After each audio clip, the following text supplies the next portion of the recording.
नमस्कार दर्शक बंधु आपको मु पुणी थे स्वागत करुच्ची ओडिया टीवी यूट्यूब चैनल आज आपण जो टॉपिक रही से टॉपिक हूँ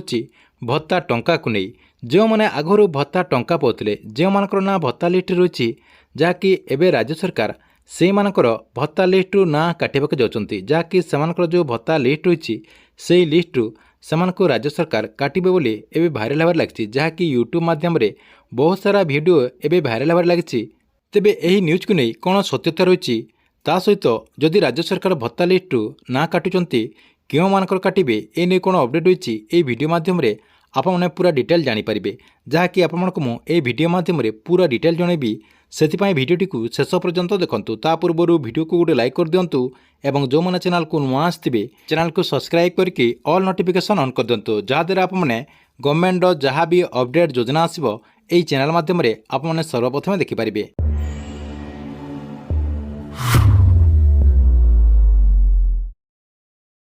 बर्तमान देखंतु राज्य सरकार क्यों मानकर भत्ता लिस्ट्रु ना काटवे ता जानिबा पूर्व भत्ता को नहीं गोटे बहुत बड़ अपडेट रही देखंतु आपने समस्ते जानिथिबे राज्य सरकार जहाँकि माननीय मुख्यमंत्री मोहन चरण माझी जो दिन ठारू भत्ता टंका वृद्धि कले जहाँकि 3500 टंका भत्ता देवाई राज्य सरकार जो दिन ठारू घोषणा कर देइचंती से दिन ठारू भत्ता को नहीं सबुआड़े आलोचना करा जाउची जहाँकि राज्य सरकार जो मानकर भत्ता वृद्धि कर तो ठीक अच्छी ता सहित बाकी जो लोक रही सेमानकर जो राज्य सरकार भत्ता वृद्धि करना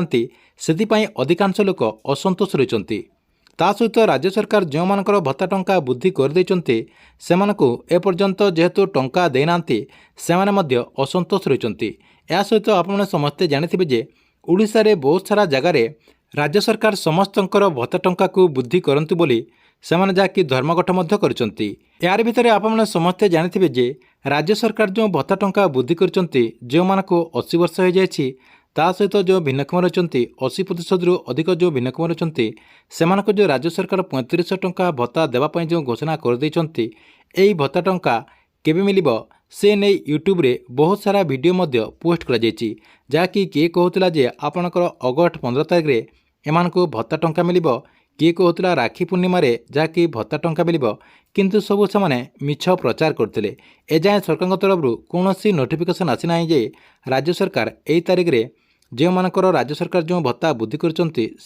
टंका दिज्व बोली खाली से मिछ प्रचार कर सहित आप समस्ते जानिथिबे किछि दिन तले सुभद्रा योजना को नहीं यूट्यूब रे सबुआड़े खाली भाइराल करागला आपनकर जो सुभद्रा योजना रही आवेदन करने को यही सब डॉक्यूमेंट लगे यही तारिख आपने आवेदन करेंगे आवेदन करने हेले आपनकर राशन कार्ड लगे आपनकर जो इनकम सर्टिफिकेट लगे पान कार्ड लगे आपनकर कास्ट रेसिडेंट यही सब लगे बोली से जेहेतु कहीदे कथा को लोके विश्वास करिकी जहाँकि आपनकर जो पान कार्ड रही पान कार्ड से मैंने कर लगे तापर आपनकर जो इनकम सर्टिफिकेट रही इनकम सर्टिफिकेट बनबार लगे सबकिछि डॉक्यूमेंट से मैंने संग्रह कर लगे जहाँकि से अधिका टंका जहाँकि खर्चा करने को पड़ा एवं किंतु देखंतु आपने समस्ते जानते जे सरकार तरफ सुभद्रा योजना को नहीं कौन नुआ अपडेट आसीना जहाँकि नोटिफिकेशन आसीना खाली कहुच्छे एसओबी प्रस्तुत हो सारी जहाँकि खूब शीघ्र यही योजना को नहीं नोटिफिकेशन आसीजिवो सेथिपाई देखंतु जो माने यही सब न्यूज को विश्वास करुचंती से माने यही सब न्यूज को विश्वास करंतु नहीं आपण माने टिके सजग जांतु एवं भाभी चिंती कि जहाँ भी आपनकर न्यूज माध्यम रे कहउचंती से सब टिके आपण चिंता करिके सेही काम आपनकर काम रे लगांतु यार भीतर देखंतु एबे आपनकर जो भत्ता टंका को नहीं मध्य आउ गुटी न्यूज भाइराल लागिछि जहाँकि आपनको जो भत्ता टंका मिलुछि जो माने एबे भत्ता टंका पाउचंती सेमानकर ना को जहाँकि राज्य सरकार काटवाक जाउछंती सेमानकर ना जहाँकि लिस्ट कटिवाक जाउछि जहाँकि सेमाने आपनकर जो भत्ता टंका सेमानकु मिलुछि सेमाने आउ भत्ता टंका पाई परिबे नाही देखंतु एई न्यूज को नहीं कोनोसी सत्यता नाही सरकार तरफ एजाएं एई न्यूज को नहीं कोनोसी ऑफिशियली अपडेट आसी नाही जहाँकि सरकार ए नहीं कोनोसी घोषणा करि नाही देखंतु हुए तो राज्य सरकार जदि भत्ता टंका वृद्धि करुचंती हुए तो राज्य सरकार पुणी थे आपणकर ई केआसी करिपारंती किबा आपणकर जो डॉक्यूमेंट रही से डॉक्यूमेंट को पुणी थे वेरिफिकेशन करिपारंती कहीं नुआ सरकार आछंती जदि से सब आपणकर करिपारंती जेमिति आपणकर राशन कार्ड रे करूचंती आपणकर जो ई केआसी करा जाउची सेमिति आपणकर भत्ता रे मध्य करिपारंती जदि आपणकर सब किछि ठीक ठाक रही आपने भत्ता टंका पाई परिबे ता सहित आपण माने जदि भूल तथ्य देकी जदि आपनको 60 वर्ष है ना जदि आउ जदि आपण भत्ता टंका पाउचंती ହୁଏତ ଆପଣଙ୍କର କଟି ଯାଇପାରେ। ଏହା ସହିତ ଯେଉଁମାନେ ବିଧବା ଭତ୍ତା ପାଉଛନ୍ତି ସେମାନେ ଯଦି ସାଧବା ହେଇକି ବିଧବା ଭତ୍ତା ଯଦି କରିଥିବେ ହୁଏତ ତାଙ୍କର ମଧ୍ୟ ରାଜ୍ୟ ସରକାର କାଟି ଦେଇପାରନ୍ତି। ତା ସହିତ ଯେଉଁ ଭିନ୍ନକ୍ଷମ ରହିଛନ୍ତି ଯଦି ଆପଣଙ୍କର ଭିନ୍ନକ୍ଷମ ପ୍ରତିଶତ କମ୍ ପ୍ରତିଶତ ହେଇକି ଆପଣ ଯଦି ଅଲଗା ଲୋକଙ୍କର ସାର୍ଟିଫିକେଟ୍ ଦେଇକି